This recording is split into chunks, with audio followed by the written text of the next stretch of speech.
अकोला जिल्ह्यातील तेल्हारा तालुक्यातील तुदगाव येथील 35 वर्षीय शेतकरी युवक दीपक सुभाष मोकळकर हा मागील काही दिवसांपासून बेपत्ता असल्याची घटना समोर आली आहे।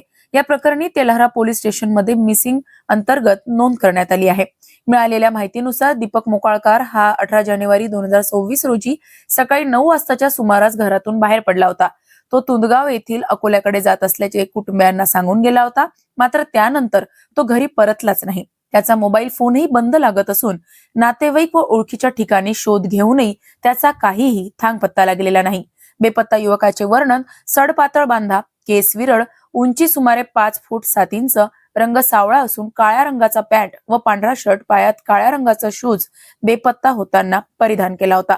या प्रकरणी पोलिसांनी नागरिकांना आवाहन केले आहे की संबंधित युवकाबाबत कोणतीही माहिती मिळाल्यास त्वरित तेल्हारा पोलीस स्टेशनशी संपर्क साधावा। अशाच महत्त्वपूर्ण बातम्यांच्या अपडेटसाठी अजिंक्य भारत न्यूजच्या पेजला फॉलो करा आणि सबस्क्राइब करा। Thank you for watching.